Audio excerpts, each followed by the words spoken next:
everyone. Welcome to Tuesdays with Trailblazers by Martech Edge, the video podcast where we explore the latest trends and insights in marketing and technology. I'm your host, Neha, and today we'll get to know how Celigo, the world-class iPaaS that allows IT and the line of business teams to automate business processes, drives its marketing, growth, and business strategies, which makes it stay ahead in the industry. And to walk us through each of these, we have James Whitemore, the Chief Growth Officer of Celigo. James has over 25 years of experience across diverse industries, leading the marketing and sales for companies like NetApp and Savvis Communications. He joined Celigo as its CMO, but quickly assumed the role of Chief Growth Officer and took over the responsibility of the sales function as well. So without further ado, let's get rolling with James Whitemore. Hello, James. Thank you for taking the time out to speak with me today. How are you feeling?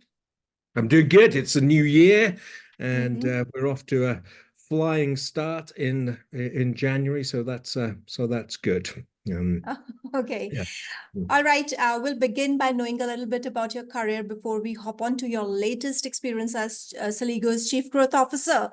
Tell us what inspired you to pursue a career in marketing and sales, and so far, how has your journey been? Well, I'm not sure. First up, I did. It was inspired to pursue a career in marketing, and every time I've moved into a CMO role, I've always said this will be my last. A CMO role is kind of a tough role to be in. But I started my career in sales and worked in sales for the first 5 years of my career, moving from an individual contributor rep to a district sales manager, and was always kind of like the mouthy salesperson who was telling the marketing people that their content sucked, their messaging sucked, their presentation sucked, and eventually someone in the marketing groups came to me and said, "Hey, if you're so clever and you're so smart, come and fix it." And that was my first move into marketing, and spent a couple of years in a marketing role, and then went back into field sales roles, and then back into marketing. And that's been kind of like pretty much a hallmark of my career. But 50% spent in sales roles, 50% in marketing, and then a few times currently where I get to run sales and marketing as one function. And honestly, that's my favorite part, when you can really have a orchestrated and coordinated function that includes both sales and marketing. I love the story. That's quite a journey you have had. I bet you had your fair share of challenges as well. So what were the main challenges and achievements in your previous marketing roles at SolidFire and NetApp, and how did they prepare you for your CMO and Chief Growth Officer roles for Celigo? Yeah. So again, kind of like an interesting career, right? I've worked at some very large tech companies, IBM, Sun Microsystems, NetApp. And I've been a part of some very successful startup companies, which when I joined them were very small, and grew to be leaders in their category. And I think each one of those roles has different challenges when you're managing multiple millions, billions of dollars of budgets and sales quotas in kind of like hundreds of billions of dollars. Kind of like it's a different set of challenges than when you're at a startup company and you're much more scrappy and much smaller budgets and much kind of like different challenges. And I think you've got to be able to adapt to the situation and be able to apply yourself in different ways. And I think what I love is a challenge of transition, kind of like where the startup companies like Celigo, it's a late stage startup, it's a private held company, but it's 8 years old and 800 people and a very healthy revenue business. But it's a company that's in transition, that is moving itself more into the enterprise space and expanding its portfolio. And if you look at my career, all of the times I've been really happy and successful, there are companies that have been in transition, making a move into different marketplaces, reinventing themselves, and that's where I think great marketing and sales leadership working together make a difference. So what kind of challenges you see when you're talking about a single function as sales and marketing you like? What kind of challenges you see happen when you are only driving a marketing function? What is different here? Yeah, people pointing fingers at each other. Selling teams coming to marketing teams and saying your leads suck, your content suck, and marketing teams going to selling teams and saying, "Hell, you don't know what you're up to," and that's it. Kind of like and there's always that type of friction, and so often it's very, very, very healthy. But I do not believe in like linear lead flows, for example, where marketing generates a lead, some kind of inside selling teams qualify that and set appointments, and then that's handed off to sales teams to go operate on. I think that mentality is very antiquated, and I think the buying process, particularly for enterprise technology solutions, is far, far more complex than that, where there are multiple people as part of a buying Buying group. committee. Yeah, and a selling process can like move backwards, can move forwards, and to be able to build a very orchestrated kind of like revenue engine where you can recognize the signals of do you have the right people in the buying group, and what stage they're at and what role they're at, and you're sharing kind of like a continuous level of information with the people who are interacting with those teams. With those customers, kind of like that's what I always try and work towards, a very kind of data-driven, technology-driven selling process where there's full transparency from your very first contact with a prospect all the way through the life of that prospect or that customer. Right, right. So you've worked in various industries, including cloud, networking, and data storage over the last 25 years, you just mentioned. How have you come to adapt your marketing and sales strategies to varied markets and customer segments? That's a question, when you are doing at that scale, how do you adapt there? Well, first the thing is understand the customer, right? And who is buying, not just who the customer is. I mean, over the course of my career, I've sold different solutions to the same customers many, many times. But the buying groups have been radically different for cloud services, for network services, for storage services. In a large enterprise, the buying groups, the buying teams can be very different. And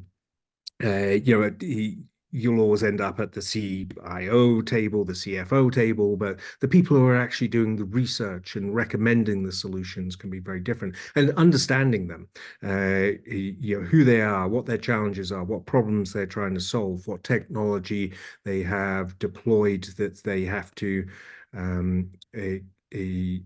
consider as part of the solution that you are trying to sell to them, what competitive set is. And, I think it all starts with just, stepping back and understanding who the buying groups are, what they are trying to achieve, and then adapting your approach relevant to that. I never walk into a new opportunity and assume I know everything about the customer, the buyers, the legacy environments that they're dealing with. You've always got to have a learning attitude and take everything that you've done in the past and apply it to what you're doing now. And learning never stops. So now let's talk about a little bit about your strategies and initiatives you're taking. Celigo is leading iPaaS provider serving both IT and business users. How do you communicate Celigo's value proposition and differentiate your target audience? What is the process at that back? Yeah, so the iPaaS space is very interesting. It's basically a middleware that enables the integration of multiple applications into one cohesive kind of platform for a company, and enables workflow automations across multiple different applications. And if you think about like the average company in the mid enterprise space, 50 to 100 SaaS applications probably deployed in within that organization. That's a lot of different isolated applications that they are trying to make work together. And what an iPaaS platform does is build kind of like a layer across all of those, which enables very simple integration, data flows, workflows, automations between them, right? So if one of the biggest challenges is kind of like a relatively new technology, and convincing a customer that they need this type of platform to be able to achieve their business goals. Typically, a lot of customers have tried to solve these integrations using point-to-point connectivity between platforms by developing their own kind of like workflows and integration, hiring developers, building kind of like their own integrations. And kind of like a lot of what we do with our new customers is show them kind of like the differences between using a technology like Celigo and trying to do it themselves, and using lots of examples of how our current customer base, kind of like 4,000 plus enterprise customers, tons of examples to show them what the impacts on their business have been. And, it's that kind of like concept of not only selling the technology, but trying to really articulate the difference between doing it yourself and using a technology platform like Celigo to do it. So that's kind of like, I think, pretty unique to Celigo.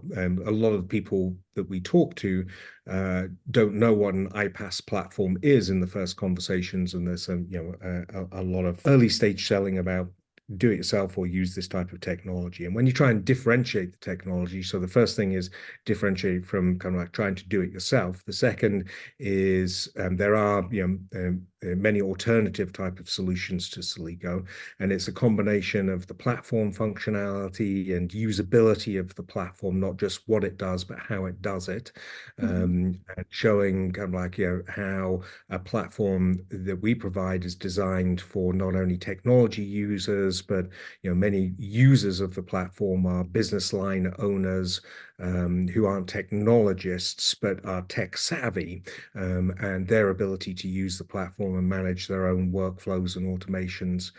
And then the third element is always around the depth of expertise of Celigo. We were one of the very first players in the marketplace, have thousands of customers, have depth of experience in ERP systems, in e-commerce systems, and that it just allows us to really kind of like help a customer not only understand the technology, but understand how to deploy it. So kind of like it's a lot of the platform and a lot of the experience and expertise of dealing with Celigo. That's quite a, positioning of the product and learning, of course. When leading a strategy, we need to measure it against some kind of a matrix, right? Yeah. How do you measure the effectiveness impact of your marketing campaigns and growth initiatives? And what are those key metrics and tools that you use to plan everything? Yeah, if I think about the marketing metrics, there's really three key things I look at. And the first is, so I'll step back perhaps. One of my fundamental beliefs is that in any marketing program or campaign, you have to have a very well-defined target audience, named customers. I'm not a believer in spray and pray type of marketing, throw content out there, syndicate it, do webinars and see who shows up. Kind of like, that's not my mentality at all. So we always start, every program with a well-defined list of customers. So, we just kicked off a program in January, which is, a pretty broad enterprise iPaaS campaign, target list of 95,000 customers around the world, very well defined, segmented into different geographies and industry groups. And then the first metric you look at is reach and engagement of that target audience. How many of that target audience are you able to serve content to and are seeing that content?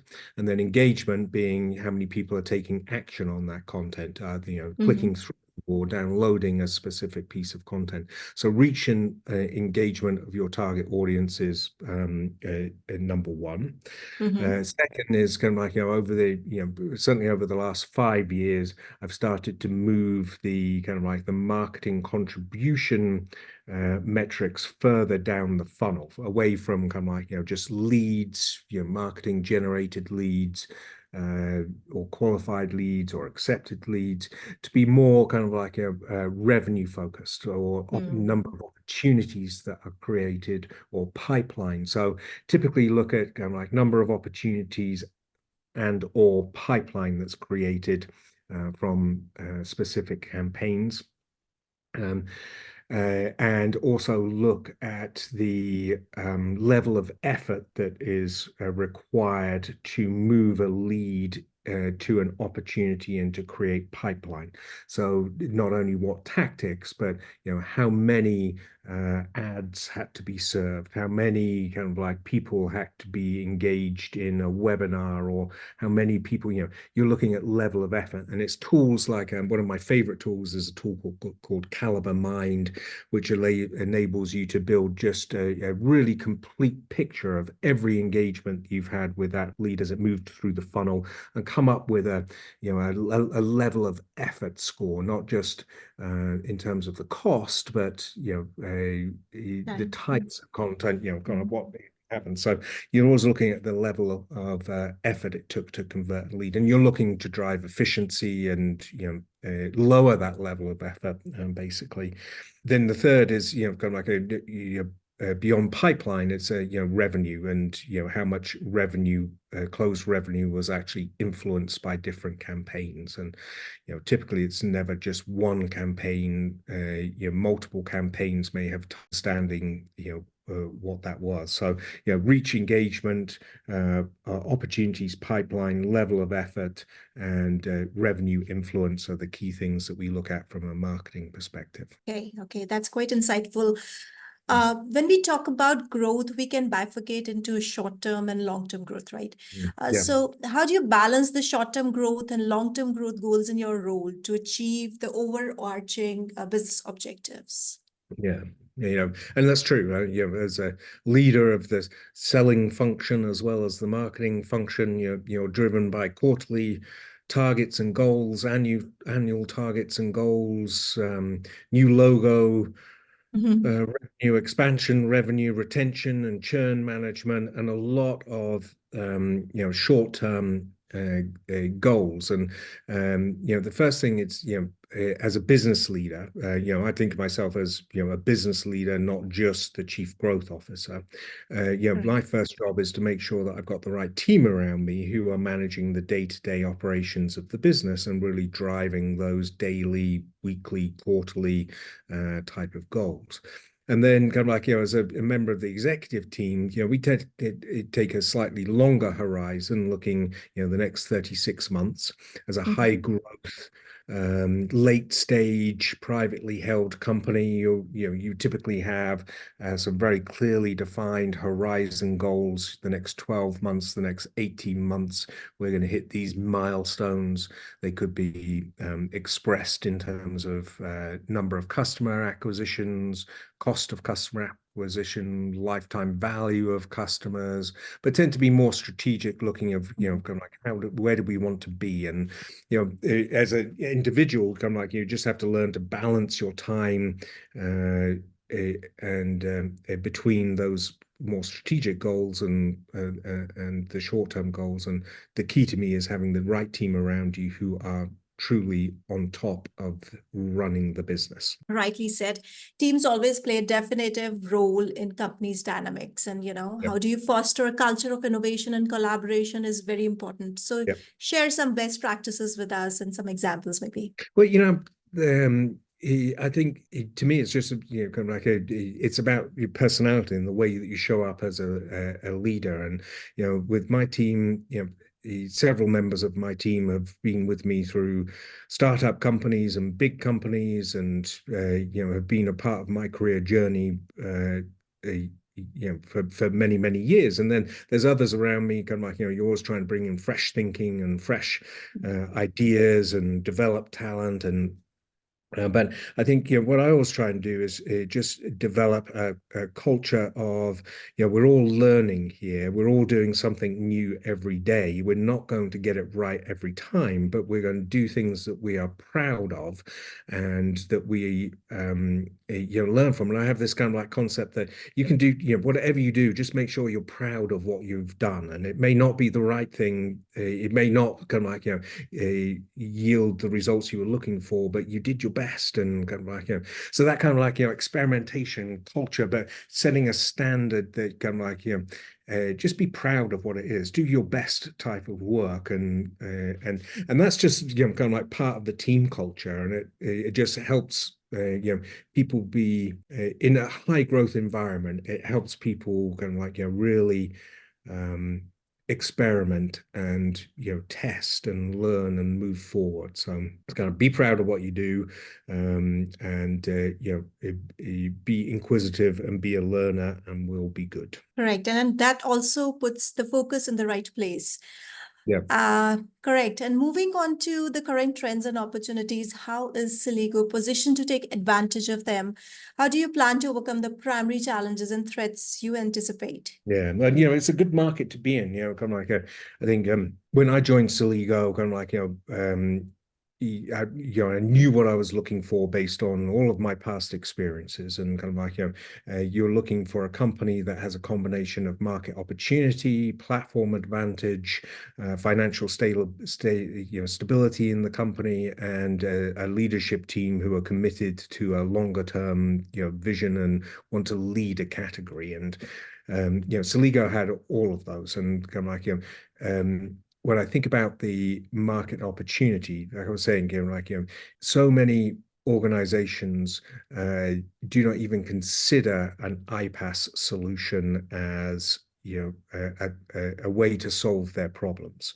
If I think about kind of like my challenges, at NetApp, for example, over the period that I was the CMO at NetApp, we acquired 14 different companies. And as a CMO, when you're trying to integrate multiple CRM platforms, marketing automation platforms, campaign platforms, kind of like you hundreds and hundreds of different applications you're trying to pull together to build a consistent data set and build consistent workflows for large scale marketing. And it's kind of like it was a nightmare. And it's like if I'd had Celigo in my tool set, if I'd had an iPaaS platform in my tool set, it would have been so much easier to have one platform that sits across all of those different applications and gives me a control plane to be able to kind of like build integrations and automations and data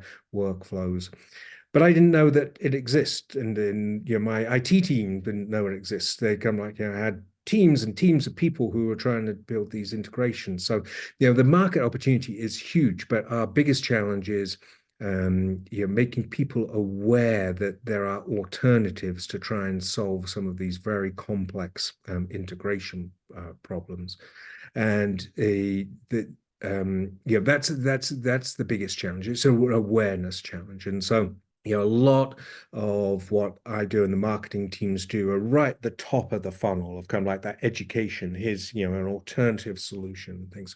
But I think the market opportunity is there for sure. And other challenges you face at companies like Celigo and very high growth, late stage. We're not a startup anymore. There's 800 people in the company, but still a very high growth environment. And being able to see the parts of the business where you can drive efficiency and scale in the business is absolutely key. Kind of like if you think about kind of like a high growth company, you can't just continue to add people into the mix. You've got to look for kind of like efficiency and scale, and that has to be a big part of your mentality. It's not just driving revenue; it's driving efficient growth. Correct. So let's, before we we wrap up the session, it's already very interesting, and I've learned so much.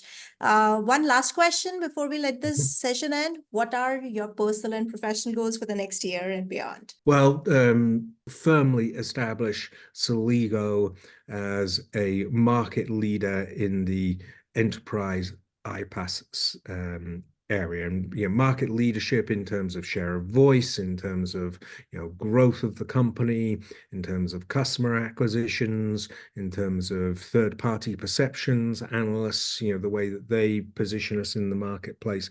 It's about being a market leader. Everything I do is driven by, I want to be considered in a leadership category within that industry. So, and we have some very well kind of like defined goals that we have in terms of the size of the company, the platform evolution, et cetera, et cetera. And then from a personal perspective, it's kind of like just really to, like I said, just be proud of what I do at Celigo, and to step back and want to share it with my family, my friends, and hey, take a look at what we've done. Kind of like it's more of that kind of like just be proud of it. Kind of like if and that could be in the way the company is perceived, in the growth of the company, and our ability to kind of like pay great bonuses to all of our staff and things like that. It's kind of like I have a lot of responsibility in this company to drive our revenue engines, and I want to be proud of what we do. So. All right, James, I had a great time speaking with you today and hosting It's a you. pleasure. Thank you for inviting me. I appreciate it. All right. Thank you so much for taking the time to share your phenomenal journey and eye-opening insights with us today. Thank you. And thank you all for joining us today. If you enjoyed this episode, please subscribe and leave us a review. And do check out Celigo.com to automate your business processes and make your organization more agile. Until next time, stay tuned with MarTech Edge for more insights into all things marketing and technology. Till we meet again, signing off, your host, Neha.